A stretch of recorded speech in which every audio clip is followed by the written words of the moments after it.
VD Sadishan, very decent Sadishan, vulgar and disgusting Sadishan. Adana VD.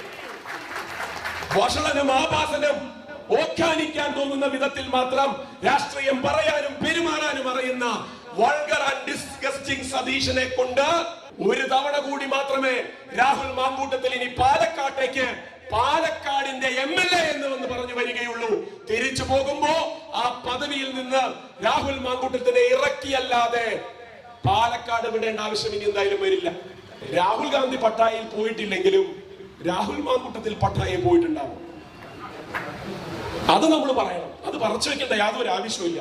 നീ എന്നെ പെടുത്തിയാൽ നിന്നെ ഞാൻ പെടുത്തിക്കോളാം എന്നുള്ളതിന്റെ ധാർഷ്ട്യമായിരുന്നു ഇന്നലെ രാഹുൽ മാങ്കൂട്ടത്തിൽ നടത്തിയ പത്രസമ്മേളനത്തിൽ ഉച്ചരിച്ച ഓരോ വാക്കും. അത് തന്നെയാണ് VD സതീശന്റെ ഉള്ളില് ഉൾക്കിടലം സൃഷ്ടിക്കുന്നത്. ഇവൻ ഇത്രമാത്രം ധാർഷ്ട്യത്തോടെ പറഞ്ഞിട്ടുണ്ടെങ്കിൽ അവന്റെ കയ്യിൽ എന്റെ എന്തൊക്കെയോ ഉണ്ട്. ഒരു കൊട്ടേഷൻ ഗ്യാങ്ങിനെ പോലെ, ഒരു തെമ്മാടി കൂട്ടത്തിനെ പോലെ കോൺഗ്രസിനെ മാറ്റിയെടുക്കുകയും ചെയ്ത ഈ പ്രതിപക്ഷ ആൾ ഇന്ന് നേരെ പോയിരിക്കുന്നത് ബീഹാറിലേക്കാണ്. പറച്ചിൽ രാഹുൽ ഗാന്ധിയുടെ കൂടെ നടക്കാനാണെന്നാണ്. കൂടെ നടക്കുന്നവരുടെ ഗുണവധികാരമൊക്കെ രാഹുൽ ഗാന്ധി അറിഞ്ഞ പൊക്കോണന്റെ മുമ്പെന്ന് പറയുന്ന പാലക്കാടിന്റെ മുൻ MLA-യും വടകരയുടെ അഭിശപ്ത MP-യുമായ, അങ്ങനെ തന്നെ വേണം പറയാൻ, വെറുക്കപ്പെട്ട ഒരു പക്ഷേ ആളുകളെ ഇപ്പോഴും കണ്ണിൽ പൊടിയിട്ട് അതിൽ നിന്ന് രാഷ്ട്രീയ നേട്ടം കൊയ്യുന്നതിൽ ആളായിക്കൊണ്ടിരിക്കുന്ന ആ മാന്യദേഹമായിട്ടുള്ള ഷാഫി പറമ്പിലും ഇന്നലെയും ഇന്നുമായിട്ടൊക്കെ പ്രതിപക്ഷ നേതാവിന്റെ ആ നേതാവ് എന്നുള്ള വാക്ക് സാങ്കേതികം മാത്രമാണ് കേട്ടോ. അത് നിങ്ങൾ മനസ്സിലാക്കണം. കാരണം നിയമസഭയിൽ ലീഡർ ഓഫ് ഒപ്പോസിഷൻ എന്നുള്ളതാണ് ഭരണഘടനാപരമായിട്ട് ആ പദവിയെ വിളിക്കുന്നത്. അതിൽ ഒരു ലീഡർ ഉണ്ടായത് കൊണ്ട് മാത്രമാണ് ഈ നേതാവ് എന്നും പ്രതിപക്ഷ നേതാവ് എന്നും നമ്മൾ വിളിക്കേണ്ടി വരുന്നത്.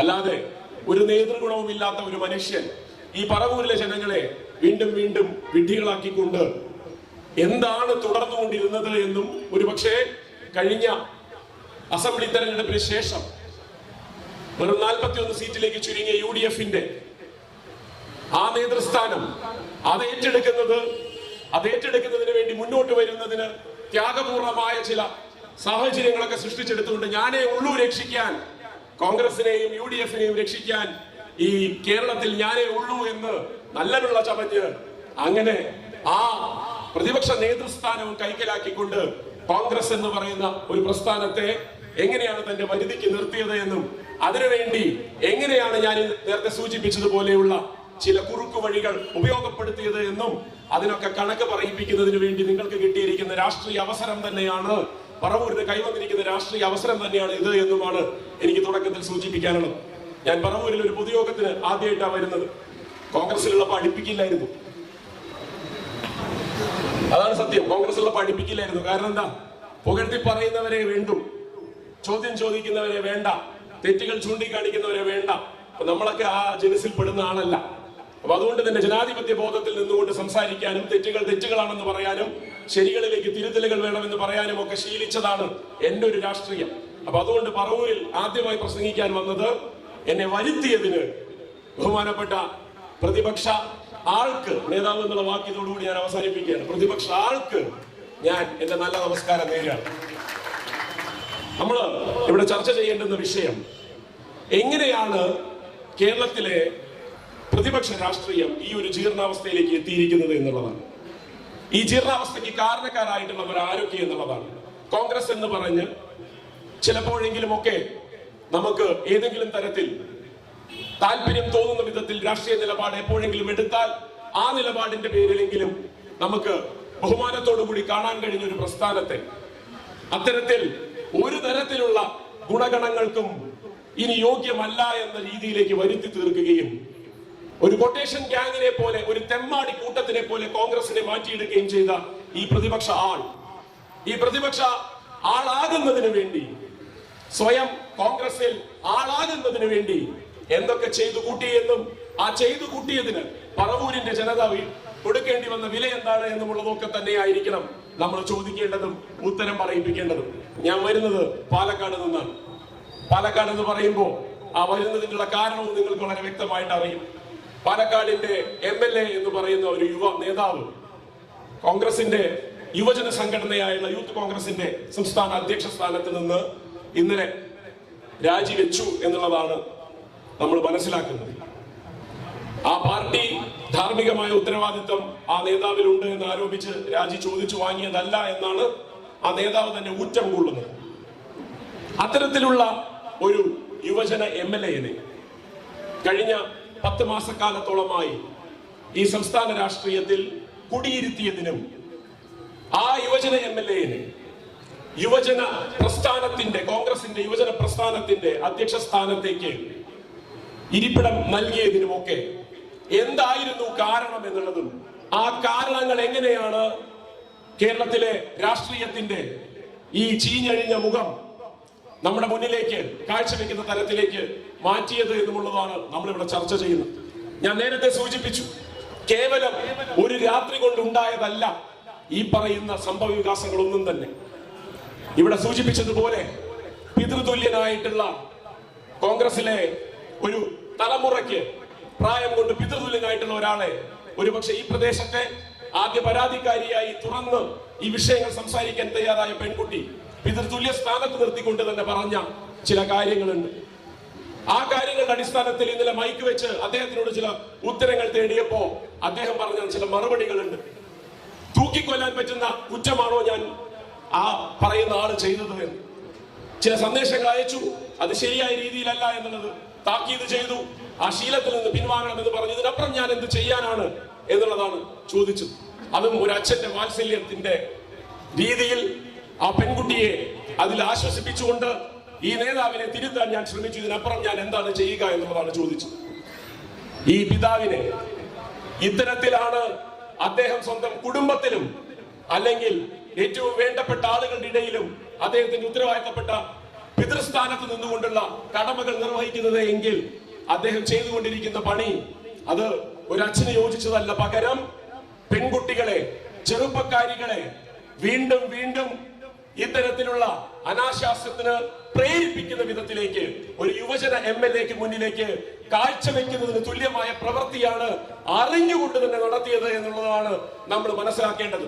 ആ പിതാവ് പിതൃതുല്യമായ പ്രവൃത്തിയല്ല ചെയ്തത്. പകരം തന്റെ അധികാരത്തിന് വേണ്ടി തന്നെ ആശ്രയിച്ച, തന്നെ വിശ്വസിച്ച, തന്നെ ഒരു അച്ഛനെ പോലെ കണ്ടിരുന്ന കോൺഗ്രസ് എന്ന് പറയുന്ന ആശയത്തെ പിന്തുടരുന്ന ഒരു പെൺകുട്ടി വന്ന് ആവർത്തിച്ച് പരാതി പറഞ്ഞിട്ടും അതിനെ വളരെ ലഘുവായി എടുത്തുകൊണ്ട് ഇതാണ് മരുന്ന് എന്ന് തീരുമാനിച്ച് അതിനെ പ്രോത്സാഹിപ്പിക്കുന്ന വിധത്തിലേക്ക്, ആ യുവജന നേതാവിനെ അംഗീകരിക്കുന്ന വിധത്തിലേക്ക് ആ പെൺകുട്ടിയുടെ മാനാഭിമാനത്തെ, ആത്മാഭിമാനത്തെ കണ്ടു എന്ന് നടിക്കാതെ തന്നെ അത് ഒരുപക്ഷെ ആ പെൺകുട്ടിയുടെ കഥ മാത്രമല്ല എന്നും എത്രയോ പെൺകുട്ടികളുടെ കഥയാണ് എന്നും ഒക്കെ മനസ്സിലാക്കേണ്ടി വരുന്ന ഒരു സാഹചര്യത്തിലൂടെയാണ് കേരള രാഷ്ട്രീയം പോയിക്കൊണ്ടിരിക്കുന്നത്.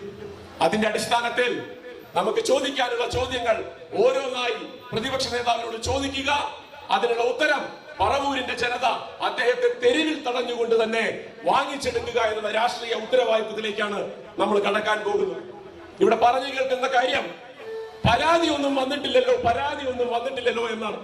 പോലീസിന്റെ മുന്നാകെ, കേസ് അന്വേഷിക്കുന്ന ഉദ്യോഗസ്ഥർക്ക് മുന്നാകെ, ഈ സംസ്ഥാനത്തിന്റെ നീതി നിർവഹണ സംവിധാനങ്ങളുടെ മുന്നിൽ എഴുതപ്പെട്ട പരാതികളൊന്നും വന്നില്ലല്ലോ എന്നാണ്. ആദ്യം തുടക്കത്തിൽ ഇത് ഒരു അശരീരി പോലെ ചില കോണുകളിൽ നിന്ന് ഇതിന്റെ സൂചനകൾ കിട്ടിയപ്പോ ഒരു മുഖ്യധാരാ മാധ്യമങ്ങളും ഇത് കൈവയ്ക്കാൻ ധൈര്യപ്പെടാതിരുന്നപ്പോ അതിൽ ഒരു കഴമ്പുമില്ല എന്ന് പറഞ്ഞ് ഒരു മാസം മുന്നേ പറഞ്ഞൊഴിഞ്ഞ ഒരാളെയും നമ്മൾ കണ്ടതാണ്. ഇപ്പോ മാധ്യമങ്ങൾ അത് റിപ്പോർട്ട് ചെയ്തപ്പോഴും പറഞ്ഞുകൊണ്ടിരിക്കുന്ന ന്യായം ഒരു പരാതിയും ഉയർന്നിട്ടില്ലല്ലോ എന്നാണ്.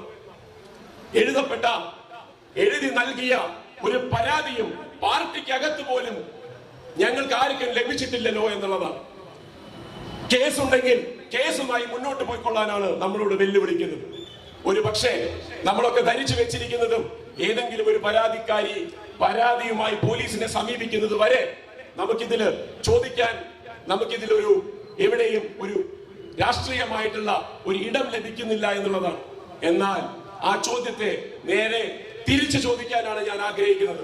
കേരള പൊതുസമൂഹത്തിന്റെ മുന്നിൽ ഒരു പക്ഷേ എഴുതപ്പെട്ട ഒരു പരാതിയും, എഴുതി നൽകിയ ഒരു പരാതിയും ഇല്ലാതെ തന്നെ വരുന്ന ദിവസങ്ങളിൽ കേരളത്തിന് ഒരു മോറൽ കോമ്പസ് ഉണ്ട്. ധാർമ്മികമായിട്ടുള്ള ഒരു ദിശാസൂചിക കേരളത്തിന് എല്ലാ കാലത്തും ഉയർത്തിപ്പിടിക്കാനുണ്ടായിരുന്നു. ആ ഉയർത്തിപ്പിടിച്ച ധാർമ്മിക ബോധത്തിന് മുന്നിൽ, മൂല്യത്തിന് മുന്നിൽ വരുന്ന കഥകൾ ഓരോന്നും ഇങ്ങനെ ഒരു മറയുമില്ലാതെ തന്നെ പൊതുസമൂഹത്തിന്റെ മുന്നിലേക്ക് ചർച്ചയാകാൻ പോകുന്ന സമയത്ത് ഇനിയും നിങ്ങൾ എത്ര തവണ എഴുതി തന്ന പരാതിയില്ലല്ലോ, ഒരു കേസ് പോലും രജിസ്റ്റർ ചെയ്തില്ലല്ലോ എന്ന് പറഞ്ഞൊഴിയും എന്ന് തന്നെയാണ് ഞങ്ങൾ ചോദിക്കാൻ പോകുന്നത്. അതായത് ഒരു പക്ഷേ ചരിത്രത്തിൽ ആദ്യമായി പോലീസിന്റെ മുന്നിലേക്ക് എഴുതപ്പെട്ട ഒരു പരാതി പോലും ഇല്ലാതെ കേരളത്തിലെ ഒരു MLA-നെ രാജിവെപ്പിച്ചെടുക്കാനുള്ള രാഷ്ട്രീയ ആർജവത്തിലേക്ക് കേരളത്തിലെ സമൂഹത്തെ ഇടതുപക്ഷം കൂട്ടിക്കൊണ്ടുപോകാൻ പോകുന്ന നാളുകളിലേക്കാണ് നമ്മൾ പോരാട്ടം നയിക്കുന്നത്. ഒരു പരാതിയും ഇല്ലാതെ തന്നെ നിങ്ങൾ ഈ പറഞ്ഞ എഴുതി നൽകിയ പരാതി ഇല്ല എന്നുള്ളതിന്റെ ന്യായത്തെ തന്നെ നിങ്ങളെ തിരിഞ്ഞുകൊത്തുന്ന രീതിയിലേക്ക് ആ പരാതി ഇല്ലാതെ തന്നെ നടപടിയെടുക്കാനും ആ MLA-യുടെ MLA സ്ഥാനം മാത്രമല്ല, ആ നടപടിയുടെ അടുത്ത മുന പോകുന്നത് എങ്ങോട്ടേക്കാണ് എന്നുള്ളതും കൂടി ഞാൻ പറഞ്ഞു തരാം. പ്രതിപക്ഷ നേതൃസ്ഥാനത്ത് ഇരുന്നു കൊണ്ട് ഈ MLA ആകുന്നതിനും നേരത്തെ സൂചിപ്പിച്ചതുപോലെ യുവജന പ്രസ്ഥാനത്തിന്റെ യൂത്ത് കോൺഗ്രസിന്റെ അധ്യക്ഷനാകുന്നതിനൊക്കെ വേണ്ടി ആ സമയത്ത് ലഭിച്ച പരാതികൾ, എഴുതി കിട്ടിയ പരാതികൾ, കേട്ടറിഞ്ഞ പരാതികൾ, കണ്ടറിഞ്ഞ രാഹുൽ മാങ്കൂട്ടത്തിലും കേരളത്തിന്റെ പ്രതിപക്ഷ നേതാവ് എന്ന പദവിയിൽ പറവൂരിന്റെ MLA എന്ന് പറഞ്ഞിരിക്കുന്ന വെരി ഡീസന്റ് സതീശൻ, അല്ലെ അങ്ങനെയല്ലേ, VD Satheesan, very decent Satheesan, vulgar and disgusting Satheesan, അതാണ് VD. വഷളനും ആഭാസനും ഓഖ്യാനിക്കാൻ തോന്നുന്ന വിധത്തിൽ മാത്രം രാഷ്ട്രീയം പറയാനും പെരുമാറാനും അറിയുന്ന വൾഗർ ആൻഡ് ഡിസ്ഗസ്റ്റിംഗ് സതീശനെ കൊണ്ട്, പാലക്കാടിന്റെ MLA-യെ കൊണ്ട് എഴുതി നൽകിയ ഒരു പരാതി പോലും രജിസ്റ്റർ ചെയ്യിക്കാതെ തന്നെ മാനാഭിമാനം നഷ്ടപ്പെട്ട യുവതികൾ പറയുന്ന യഥാർത്ഥ കഥകൾ പൊതുസമൂഹത്തിലേക്ക് ചർച്ചയാക്കിക്കൊണ്ട് ആ പെൺകുട്ടികളെ പരാതിയുമായി ബന്ധപ്പെട്ട് ഇനി ഉണ്ടാകാൻ പോകുന്ന അപകീർത്തികരമായ കാര്യങ്ങളിലേക്ക് ഇനിയൊക്കെ നേരിടേണ്ടി വന്ന സാഹചര്യത്തെ പറ്റി ഇവിടെ സ്വാഗത പ്രാസംഗികൻ നിതിൻ, നിങ്ങളുടെ ഏരിയ സെക്രട്ടറി പറഞ്ഞു. എന്റെ സ്ഥലത്തു നിന്നുള്ള ഒരു MP തന്നെയാണ് ഇന്ന് രാവിലെ മോർണിംഗ് വാക്കിന്റെ ഇടയിൽ ആഭാസത്തരമൊക്കെ വിളിച്ചു പറഞ്ഞത്. അപ്പൊ അതുകൊണ്ട് തന്നെ പറയുന്നു, കേരളത്തിന്റെ പൊതുസമൂഹത്തിന് മുന്നിലേക്ക് ഈ പെൺകുട്ടികളെല്ലാം അവരുടെ ദുഃഖകരമായ സത്യങ്ങൾ വിളിച്ചു പറയും, അവസ്ഥകൾ വിളിച്ചു പറയും. അത് ആവർത്തിച്ച് പറയപ്പെടും. കാരണം അടുത്ത 6 മാസത്തേക്ക് അത്രമാത്രം ചീഞ്ഞളിഞ്ഞ കഥകൾ പറയാൻ ഇവിടെ അനുഭവങ്ങൾ, ദുരനുഭവങ്ങൾ ഉണ്ടായ പെൺകുട്ടികളുണ്ട്, സ്ത്രീകളുണ്ട്, അമ്മമാരുണ്ട്, അമ്മൂമ്മമാരുണ്ടോ എന്ന് എനിക്കറിയില്ല. അതെനിക്ക് അറിയാത്തത് കൊണ്ട് ഞാനത് പറയാൻ ആളല്ല. ഇതൊരു അസുഖമാണോ എന്ന് ചോദിച്ചാൽ ഞാൻ അതിലേക്കും കൂടി വരാം. അപ്പൊ ഞാൻ പറഞ്ഞത് ശ്രദ്ധിച്ച് കേട്ടുകൊള്ളണം. ഇവര് നമ്മളോട് നാഴികയ്ക്ക് 40 വട്ടം ചോദിക്കുന്ന, എഴുതി തന്ന ഒരു പരാതിയുണ്ടോ, പോലീസിൽ പരാതിയുണ്ടോ, പാർട്ടിക്കകത്ത് തന്നെ പരാതി കിട്ടിയിട്ടില്ലല്ലോ എന്ന് നിങ്ങൾ ആവർത്തിച്ച് പറയുമ്പോ ഇതൊരു 2-3 ദിവസം കഴിയുമ്പോഴേക്കും അങ്ങ് തണുക്കും. അങ്ങനെ ആകുമ്പോഴേക്കും ബീഹാറിൽ പോയ മറ്റേ പുള്ളിക്ക് ഇങ്ങോട്ട് വേഗം വരാം. ആരാ ബീഹാറിൽ പോയി ഒളിച്ചു താമസിക്കുന്നത് അറിയോ? ഇന്നലെ വരെ പാർലമെന്റ് നടന്നിരുന്നു എന്നുള്ളത് കൊണ്ട് 21-ാം തീയതി വരെ ഡൽഹിയിലെ പാർലമെന്റിലായിരുന്നു ഒളിച്ചു താമസിച്ചിരുന്നത്. ഇന്ന് നേരെ പോയിരിക്കുന്നത് ബീഹാറിലേക്കാണ്. പറച്ചില് രാഹുൽ ഗാന്ധിയുടെ കൂടെ നടക്കാനാണെന്നാണ്.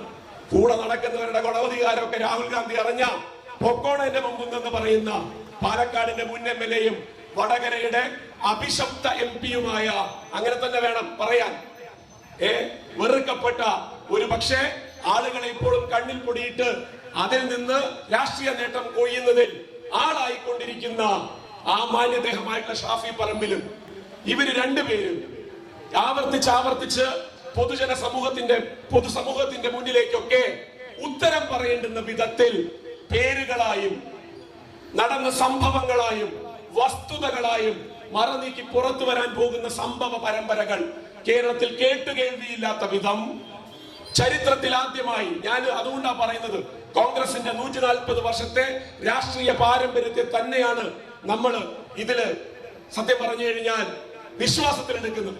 ആ രാഷ്ട്രീയ പാരമ്പര്യം നിങ്ങൾക്ക് അവകാശപ്പെടാനുണ്ടെങ്കിൽ കോൺഗ്രസിന്റെ ദേശീയ നേതൃത്വത്തോട് നമ്മൾ ചോദിക്കുന്ന ചോദ്യം, ഈ കഥകൾക്കൊക്കെ നിങ്ങൾക്ക് എന്ത് ഉത്തരമാണ് തരാനുള്ളത് എന്നാണ്. അതിന് ഉത്തരം പറയിപ്പിക്കുന്നത് വരെ കേരളത്തിന്റെ തെരുവുകളിൽ സമരങ്ങളായും ഈ കഥകൾ ഓരോന്നായി പത്രമാധ്യമങ്ങൾക്ക് മുന്നിലും ദൃശ്യമാധ്യമങ്ങൾക്ക് മുന്നിലും ഇങ്ങനെ ഓരോ ദിവസവും ഓരോന്നുമായി, ഞാൻ നേരത്തെ സൂചിപ്പിച്ചു, 6 മാസം കഴിഞ്ഞാലും തീരില്ല. സാധാരണ നമ്മൾ ഓരോ സീസൺ എന്നാണ് പറയുക, അല്ലേ? ഇപ്പോ റിയാലിറ്റി ഷോകളുടെ സീസണാണ്, ബിഗ് ബോസിന്റെ സീസണാണ്. അപ്പൊ അതിനൊക്കെ ഒരു 3-4 മാസം നീണ്ടു നിൽക്കുന്ന ഒരു സീസൺ കഴിഞ്ഞ പിന്നെ അടുത്ത വർഷമാണ് വീണ്ടും 3-4 മാസം. IPL നടക്കുമ്പോ അങ്ങനെയാണ്, ISL ഫുട്ബോൾ നടക്കുമ്പോ അങ്ങനെയാണ്. പക്ഷേ വർഷം മുഴുവനും പറഞ്ഞാലും തീരാത്തത്ര കഥകളുള്ള കോൺഗ്രസിന് ഈ സീസൺ ഈ പറയുന്ന അനാശാസ പ്രവർത്തനങ്ങൾക്ക് കൂട്ടുനിന്നവരെയും അതിന് പ്രേരകമായി നിന്നവരെയും അത് ഒരു ജീവിതോപാസന പോലെ കൊണ്ടു നടന്നവരെയും ആ കഥകളെല്ലാം പൊതുസമൂഹത്തിന്റെ മുന്നിലേക്ക് ചർച്ചയ്ക്ക് വെക്കുന്നതിന് ഈ സീസൺ എന്ന് പറയുന്നത് അടുത്ത തെരഞ്ഞെടുപ്പ് കഴിയുന്നത് വരെയും ഉണ്ടാകുന്ന തരത്തിൽ തന്നെ നിൽക്കും എന്നുള്ളത് VD സതീശൻ അറിയാം, ഷാഫി പറമ്പിലിന് അറിയാം, രാഹുൽ മാങ്കൂട്ടത്തിനും അറിയാം. ഈ 3 പേരും കൂടി നടത്തിയ ചില കൂട്ടുകച്ചവടങ്ങളുണ്ട്. ആ കൂട്ടുകച്ചവടം എവിടെയാണ് പൊട്ടിയത് എന്ന് നമുക്കറിയില്ല. പക്ഷെ അത് പൊട്ടിയെന്നും പൊളിഞ്ഞു എന്നും വേണം മനസ്സിലാക്കാൻ. ലാഭനഷ്ട കണക്കെടുക്കുന്ന സമയത്ത് ആരാരെയാണ് ഒറ്റിയിരിക്കുന്നത് എന്നുള്ളതൊക്കെ കോൺഗ്രസ് രാഷ്ട്രീയത്തിന്റെ ഉള്ളറകളിലെ രഹസ്യം, നമുക്കത് വിഷയമല്ല. പക്ഷെ പകരം നമ്മുടെ വിഷയം ഈ പൊതുസമൂഹത്തിൽ മാന്യതയുടെ മൂടുപടം അണിഞ്ഞ് ജീവിച്ചിരിക്കുന്ന മനുഷ്യർ, ഈ രാഷ്ട്രീയ നേതാക്കൾ, അതിൽ ഏറ്റവും ചെറുപ്പത്തിലുള്ള ഒരു യുവജന MLA, അയാളെ തൊട്ട് സീനിയർ ആയിട്ട് അയാളെ കൈപിടിച്ചുയർത്തി പടിപടിയായി അയാളെ രാഷ്ട്രീയത്തിലേക്ക് ഉയർത്തിക്കൊണ്ടുവന്നു എന്ന് ക്രെഡിറ്റ് എടുക്കുന്ന മറ്റൊരു മുൻ MLAയും ഇപ്പോഴത്തെ MP-യുമായിട്ടുള്ള ഒരാൾ, ഇവർക്ക് 2 പേർക്കും രാഷ്ട്രീയ കവചം തീർത്തിരുന്ന പ്രതിപക്ഷ നേതൃസ്ഥാനത്തിരുന്ന 3ാമത്തെ ഒരാൾ. ഈ 3 ആളുകളെ പറ്റിയും പറഞ്ഞാൽ തീരാത്തത്ര, എണ്ണിയാൽ ഒടുങ്ങാത്തത്ര കാര്യങ്ങൾ പൊതുസമൂഹത്തിന്റെ മുന്നിലേക്ക് വിളമ്പാൻ കോൺഗ്രസുകാർ തന്നെ മുന്നിലേക്ക് വരും എന്നുള്ളതാണ് നമ്മൾ മനസ്സിലാക്കേണ്ടത്. കാരണം ആ പ്രസ്ഥാനത്തിനെ ഇനിയെങ്കിലും തിരിച്ചു പിടിക്കണമെന്ന് ആഗ്രഹിക്കുന്നവർ അതിൻ്റെ ഉള്ളിൽ ഇനിയും ബാക്കിയുണ്ട് എങ്കിൽ അവർക്കതല്ലാതെ വേറെ വഴിയില്ല. ആ അവസ്ഥയിലേക്ക് ആ പ്രസ്ഥാനം കൂപ്പുകുത്തിക്കൊണ്ടിരിക്കുകയാണ്. ഇന്ന് കേൾക്കാൻ കഴിയുന്ന കഥ യൂത്ത് കോൺഗ്രസിന്റെയൊക്കെ സംസ്ഥാന കമ്മിറ്റിയുടെ വാട്സാപ്പ് ഗ്രൂപ്പിൽ അടി നടക്കുകയാണെന്നും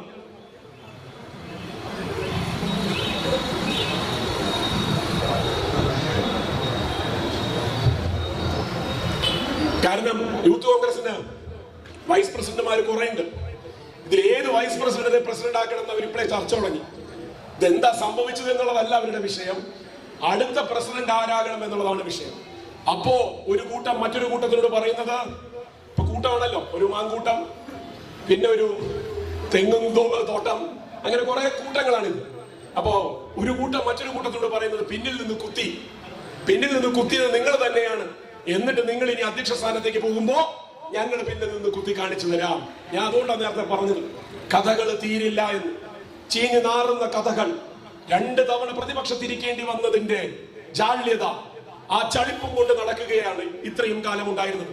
അതുകൊണ്ട് സ്വാഭാവികമായ ഒരു തിരിച്ചുവരവ് കേരള ജനത കോൺഗ്രസിന് നൽകുമെന്നും കോൺഗ്രസ് അത് അർഹിക്കുന്നുവെന്നും UDFന് രാഷ്ട്രീയമായിട്ടുള്ള ആ ഒരു മേധാവിത്വമുണ്ട് എന്നും ഒക്കെയായിരുന്നു ഇവിടുത്തെ മുഖ്യധാരാ മാധ്യമങ്ങളെ വരെ കൂട്ടുപിടിച്ചുകൊണ്ട്, ഇവിടുത്തെ ഇടതുപക്ഷ ഭരണത്തെ ഡിസ്ക്രെഡിറ്റ് ചെയ്തുകൊണ്ട്, ഇകഴ്ത്തി കാണിച്ചുകൊണ്ട് പൊതുസമൂഹത്തിന്റെ മുന്നിലേക്ക് കുറവുകളും കുറ്റങ്ങളുമുള്ള ഭരണമാണ് നടക്കുന്നത് എന്ന് യാതൊരു തെളിവിന്റെയും അടിസ്ഥാനമില്ലാതെ വിളിച്ചു പറഞ്ഞ ആളുകൾ, തെളിവുണ്ടെന്ന് പറഞ്ഞ് കോടതിയിൽ പോയപ്പോ ആ പോയതിനൊക്കെയും കോടതി താക്കീതുമായി ചെവിക്ക് പിടിച്ച് പറഞ്ഞു വിട്ടവർ, അവരാണ് നമ്മളോട് തെളിവ് ചോദിക്കുന്നത്. CPM അല്ല ഈ കാര്യങ്ങളൊന്നും പൊതുസമൂഹത്തിന്റെ മുന്നിലേക്ക് വിളിച്ചു പറയുന്നത്. അതിനിരയാക്കപ്പെട്ടവരാണ്. ആ ഇരയാക്കപ്പെട്ടവർ അവർക്ക് സ്വീകാര്യമായ വഴികളിലൂടെ തന്നെയായിരിക്കും അത് വിളിച്ചു പറയുന്നത്. അവർക്ക് അതിനുള്ള സൗകര്യമേ തൽക്കാലമുള്ളൂ. കാരണം ഇതൊന്നും കേസാവില്ല എന്നുള്ള ധൈര്യത്തിലല്ലേ ആ യുവജന MLA ഇതൊക്കെ ചെയ്തു കൂട്ടിയത്. അതേ ധൈര്യം തന്നെ ഇതൊന്നും കേസാക്കാൻ ഒരു പെൺകുട്ടിയും മുന്നോട്ട് വരില്ല. ഒരു പെൺകുട്ടിയും ഇതൊന്നും തുറന്നു പറയാൻ ധൈര്യപ്പെടില്ല. കാരണം അവളുടെ ജീവിതം കൂടിയാണ് താറുമാറാകുന്നത്. അപ്പൊ ഏതൊരു ചിന്തയുടെ പുറത്താണോ ഇതിൽ നിന്നൊക്കെ രക്ഷപ്പെടാമെന്നും ഇത് തേച്ചു മാറ്റി കളയാമെന്നും വിചാരിച്ചിരുന്നത്, അതേ ചിന്തയുടെ പേരിൽ തന്നെ, അതേ തോന്നലിന്റെ അടിസ്ഥാനത്തിൽ തന്നെ ഇതൊന്നും കേസാക്കാതെ തന്നെ, ഇത് കേസായാൽ അത് തേച്ചു മാറ്റി കളയാനുള്ള വഴികളിലൂടെ ഇടയ്ക്കിടയ്ക്ക് ഈ പറയുന്ന രാഹുൽ മാങ്കൂട്ടത്തിൽ കേസ് വന്നാൽ ഞാൻ നോക്കാന്ന് പറയുന്നത് അങ്ങനെയാണ്.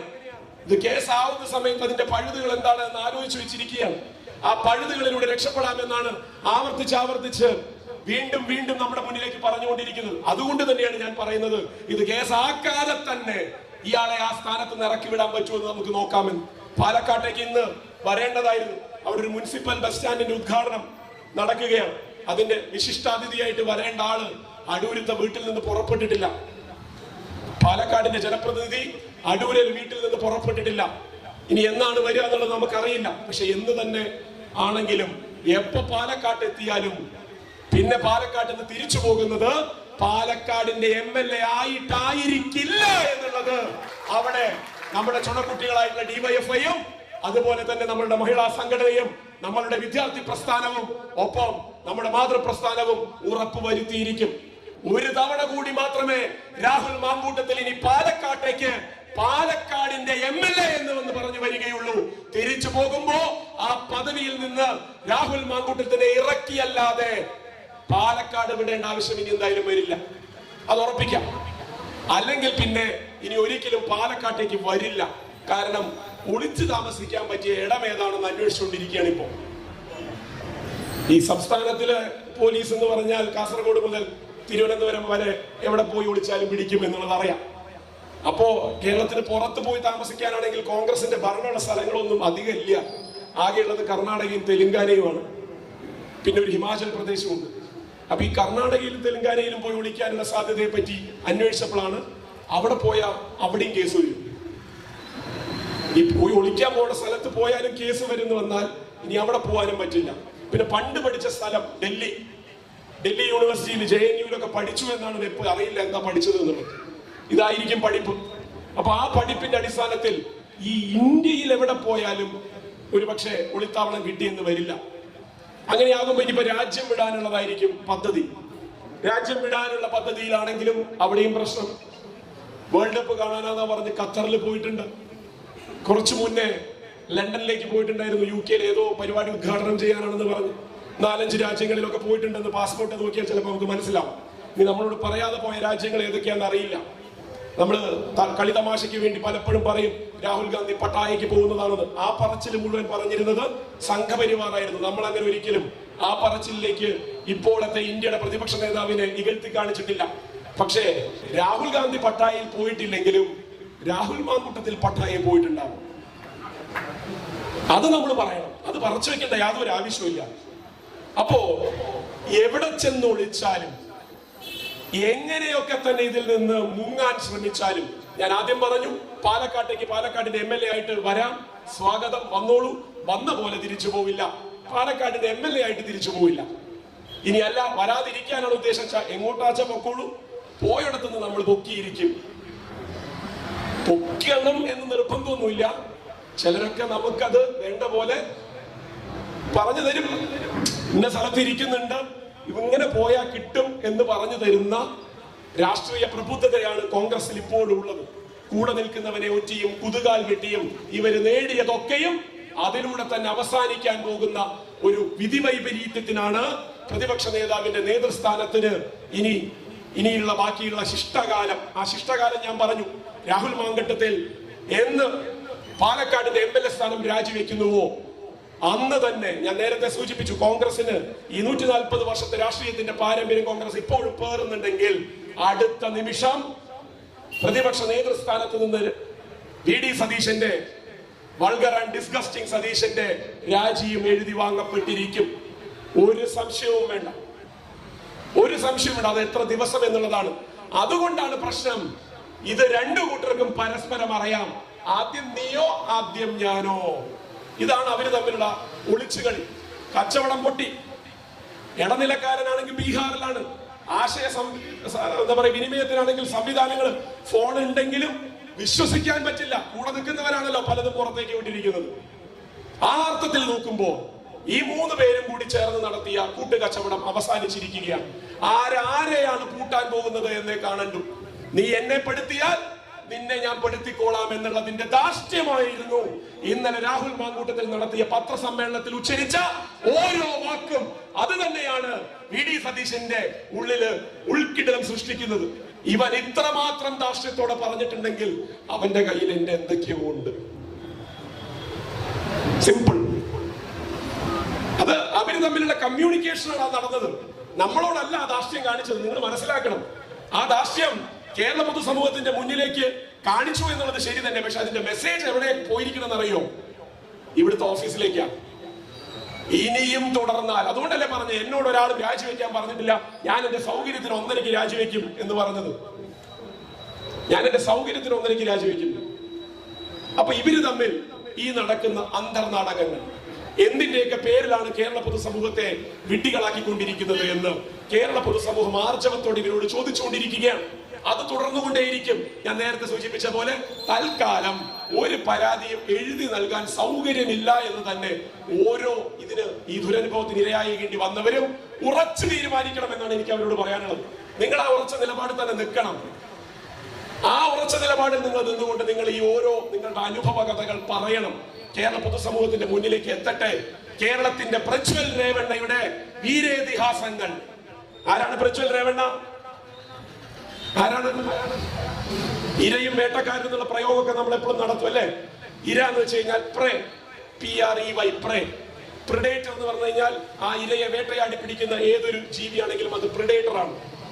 അപ്പോ ആ വേട്ടക്കാരൻ കാമവെറി തീർക്കുന്നതിന് വേണ്ടി അങ്ങനെ വേട്ടയാടി പിടിക്കാൻ ഒരുപക്ഷെ സമൂഹത്തിന്റെ ഏറ്റവും പാർശ്വവൽക്കരിക്കപ്പെട്ട ആളുകളെ, സാമ്പത്തികമായി പിന്നോക്കം നിൽക്കുന്നവരെ, ജാതീയമായി പിന്നോക്കം നിൽക്കുന്നവരെയൊക്കെ തന്റെ MP സ്ഥാനം ദുരുപയോഗം ചെയ്ത് അങ്ങ് കർണാടകയിൽ കോൺഗ്രസ് ഭരിച്ചുകൊണ്ടിരിക്കുമ്പോ കോൺഗ്രസിന്റെ മൂക്കിൻ തുമ്പിൽ ഒരു JDS-ന്റെ MLA അങ്ങനെ ചെയ്തു, MP അങ്ങനെ ചെയ്തു എന്നും അയാളുടെ പേര് പ്രജ്വൽ രേവണ്ണയാണെന്നും ആയിരക്കണക്കിന് സ്ത്രീകളുമായി വർഷങ്ങളോളം നീണ്ടു നിൽക്കുന്ന ശാരീരിക ബന്ധങ്ങളും അതിക്രമങ്ങളും ക്രൂരതകളും ഒക്കെ ഒരു ഭയവുമില്ലാതെ മയവുമില്ലാതെ വീഡിയോയിൽ പകർത്തി അതിൽ കൂടി ആനന്ദം കണ്ടെത്തുകയും ചെയ്ത നമ്മൾ ഇതുവരെയും വിചാരിച്ചു വെച്ചിരുന്ന സെക്ഷൽ പർവേർഷന്റെ ഒരുപക്ഷെ സീരിയൽ സെക്ഷൽ ഒഫൻഡർ എന്നുള്ള രീതിയിൽ ഒന്നിനു പുറകെ ഓരോന്നായി രതിവൈകൃതങ്ങൾക്ക് വേണ്ടി കാട്ടിക്കൂട്ടുന്നതിന്റെ ഇന്ത്യൻ രാഷ്ട്രീയത്തിലെ മകുടോദാഹരണമായി കഴിഞ്ഞ 18 മാസങ്ങളായി നമ്മൾ ധരിച്ചു വെച്ചിരിക്കുന്ന ആ പ്രജ്വൽ രേവണ്ണയെ നാണിപ്പിക്കുന്ന വിധം കേരളത്തിന്റെ പ്രജ്വൽ രേവണ്ണയായി ഈ പറയുന്ന രാഹുൽ മാങ്കൂട്ടത്തിൽ ആ കഥകൾ ഓരോന്നായി കേരള പൊതുസമൂഹത്തിന്റെ മുന്നിലേക്ക് വരും. ഒരു തർക്കവും വേണ്ട. കുറെ മാധ്യമങ്ങള് ഏതിന്റെയൊക്കെയോ പേരിൽ എന്തിന്റെയൊക്കെയോ പേരിൽ സംരക്ഷണ കവചം ഒരുക്കിയിരുന്നു. ആ മാധ്യമങ്ങളൊക്കെ കൈവിട്ടിരിക്കുകയാണ്. പ്രത്യേകിച്ച് ഓൺലൈൻ മാധ്യമങ്ങൾ. പടച്ചു വിട്ടാ മതി, അത് വായുവിലേക്ക് പടർത്തി വിട്ടാ മതി, അതിങ്ങനെ പ്രവഹിച്ചോളും. ഒരു സ്ഥലത്ത് നിന്ന് വേറൊരു സ്ഥലത്തേക്ക് എത്തിക്കോളും. റീലിട്ടാൽ മതി, പോസ്റ്റർ അടിച്ചാൽ മതി. ജനങ്ങൾക്കിടയിൽ നിന്ന് പ്രവർത്തിക്കേണ്ട ആവശ്യമില്ല എന്നുള്ള സാഹചര്യത്തിലേക്ക് ഒരു യുവജന പ്രസ്ഥാനത്തിന്റെ രാഷ്ട്രീയ വഴികളെ അതപ്പതിപ്പിച്ചു കഴിഞ്ഞിരുന്നു. അപ്പൊ അതുകൊണ്ട് തന്നെ ഈ കേരളത്തിന്റെ പ്രജ്വൽ രേവണ്ണയെ സംരക്ഷിച്ചു നിർത്തിയത് ആരായിരുന്നു എന്നും ഈ പ്രജ്വൽ രേവണ്ണയ്ക്ക്, രാഹുൽ മാങ്കൂട്ടത്തിൽ എന്ന് പറയുന്ന കേരളത്തിന്റെ പ്രജ്വൽ രേവണ്ണയ്ക്ക് ഇതിന് ഒത്താശ ചെയ്തു കൊടുത്തിരുന്നവർ ആരായിരുന്നു എന്നും ഗർഭചിത്രം നടത്തുന്നതിന് വരെ അവർ ചെയ്ത വഴിവിട്ട സൗകര്യങ്ങൾ എന്തായിരുന്നു എന്നുള്ളതും ഒക്കെ ഇന്ത്യയിലെ നിയമത്തിന്റെ പരിധിയിൽ നിന്നുകൊണ്ടും നമ്മുടെയൊക്കെ മനസാക്ഷിയുടെയും ധാർമ്മിക ബോധത്തിന്റെയും വെളിച്ചത്തിലുമൊക്കെ ചോദ്യം ചെയ്യപ്പെടുന്ന നാളുകളാണ്. അപ്പൊ ഒരു കൂട്ടര് വരും, ഇങ്ങനെയാണോ നമ്മൾ വിചാരണ ചെയ്യേണ്ടത്? ഇങ്ങനെ ആൾക്കൂട്ട വിചാരണയാണോ ചെയ്യേണ്ടത്? സമൂഹ മാധ്യമങ്ങളിലൂടെ വിളിച്ചു പറഞ്ഞതുകൊണ്ട് എന്തുമായോ എന്നുള്ളതൊക്കെ ചോദിച്ചുകൊണ്ട് വരുമ്പോ നമ്മള് കൃത്യതയും വ്യക്തതയുമുള്ള ചില കാര്യങ്ങളിലൂടെ തന്നെ അതിനെ അളക്കണമെന്നും അളന്നുകൊണ്ടേ ഇരിക്കണമെന്നും നമ്മൾ തെളിയിക്കും. ഒരു സംശയമില്ല അതിലും. കാരണം ഒന്നിടവിട്ടുള്ള വരുന്ന ദിവസങ്ങളിൽ ഓരോ ദിവസങ്ങളിലും വ്യത്യസ്തങ്ങളായ രീതികൾ അവലംബിച്ചുകൊണ്ടുള്ള ക്രൈമുകളാണ് പുറത്തേക്ക് വരുന്നത്. ഇന്നലെ ഒരു ട്രാൻസ്ജെൻഡറുമായി ബന്ധപ്പെട്ട ഒരു വിഷയം പുറത്തേക്ക് വന്നു. റേപ്പ് ചെയ്യണം എന്നുള്ളതായിരുന്നു ആവശ്യം. നീ എനിക്ക് വഴങ്ങി തരരുത്, എനിക്ക് നിന്റെ മേൽ റേപ്പ് എന്ന് തോന്നുന്ന വിധമുള്ള ആഭാസത്തരം കാണിക്കണം എന്നുള്ളതാണ് പറഞ്ഞത്. അങ്ങനെ പറയാൻ ഒരു ജാള്യതയുമില്ലാത്ത ഒരു മനുഷ്യൻ ചെയ്തു കൂട്ടിയ കാര്യങ്ങൾ ഓരോന്നും ചർച്ചയിലേക്ക് വരണം. ചർച്ചയിലേക്ക് വന്ന് ഉളുപ്പ് എന്ന് പറയുന്നത് പൊതുസമൂഹത്തിന്റെ മുന്നിൽ മാന്യനായിട്ട് ഇനിയും തുടരാൻ കഴിയില്ല എന്നുള്ളതിന്റെ ബോധ്യം അയാളിലേക്ക് തീണ്ടി തുടങ്ങുന്ന ആ ദിവസം അയാളെ കൊണ്ട് നമ്മൾ രാജിവെപ്പിക്കും. അയാളെ വേട്ടയാടുക തന്നെ ചെയ്യും. ചെയ്തു കൂട്ടിയതിന്റെ പേരിലാണ് ആ വേട്ടയാടൽ. അതിനെന്തിനാണ് നമ്മൾ ഭയക്കേണ്ടത്? ആ കുട്ടികളുടെ ഓരോരുത്തരുടെയും കണ്ണീരിന് അവരയച്ച സന്ദേശങ്ങൾ നിങ്ങൾ ഓരോരുത്തരും കണ്ടതാണ്, കേട്ടതാണ്, വായിച്ചതാണ്. ആ സന്ദേശങ്ങൾക്ക് നമ്മൾ വില പറയണ്ടേ? ആ കണ്ണീരിനുള്ള വില നമ്മൾ അറിയണ്ടേ? ഈ കൃഷ്ണപ്രിയ എന്ന് പറയുന്ന ഒരു പെൺകുട്ടിയെ ഒരു കാമാന്ധൻ ബലാത്സംഗം ചെയ്ത് കൊലപ്പെടുത്തിയ സമയത്ത് കൃഷ്ണപ്രിയയുടെ അച്ഛൻ ഒരു തോക്കെടുത്ത് ആ ബലാത്സംഗ വീരനെ കൊന്ന കേരളമാണിത്.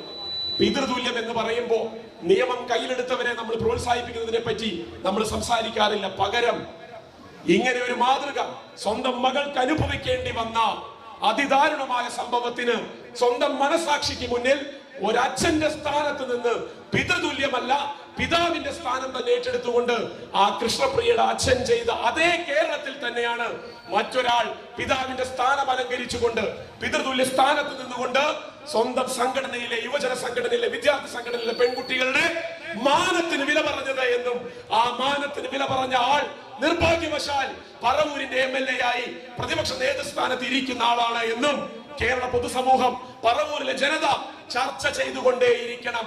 അയാൾക്ക് ഇനി ഒരു പുനർജനി ഉണ്ടാകരുത്. അർത്ഥം മനസ്സിലായല്ലോ? അതാണല്ലോ തുറപ്പിച്ചിട്ട് ട്രംപ് കാർഡ് തുറപ്പിച്ചിട്ട് അതാണ്. ഇവിടെ നേരത്തെ വന്നപ്പോ എന്നോട് സഖാക്കള് സങ്കടം പറഞ്ഞു. ഡോക്ടറെ 2011 ഞങ്ങൾക്ക് പിടിക്കാൻ പറ്റുമെന്ന് വിചാരിച്ചതായിരുന്നു. 2016 ഞങ്ങൾ തോൽപ്പിക്കുമെന്ന് വക്കോളം എത്തി. 2021 നമ്മൾ വിചാരിച്ച ഒരു സ്ഥാനാർത്ഥിയെ നമുക്ക് നിർത്താൻ പറ്റിയിരുന്നു എങ്കിൽ തോൽപ്പിച്ച് കൈ കൊടുത്തേനെ എന്ന്.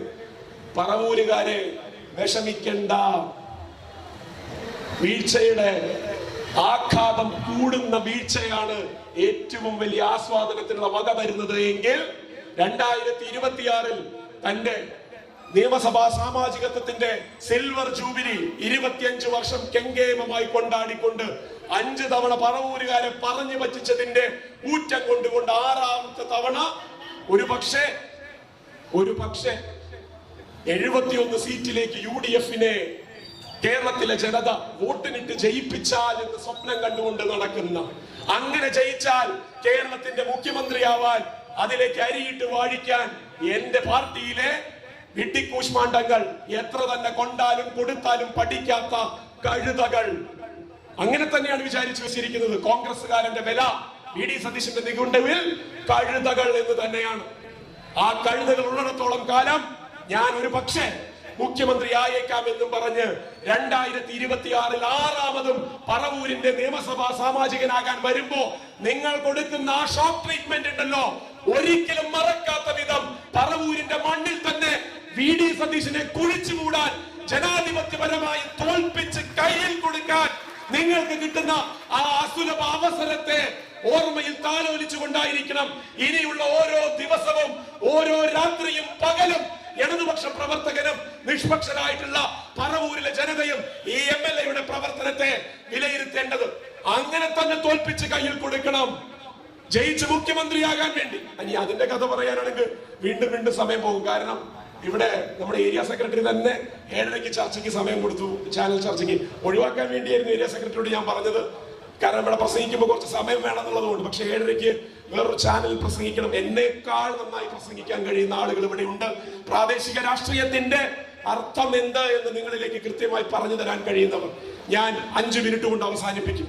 എനിക്ക് പറയാനുള്ളതും നിങ്ങൾ പ്രവർത്തിച്ച് കാണിക്കേണ്ടതുമായ കാര്യം വളരെ ലളിതമാണ്.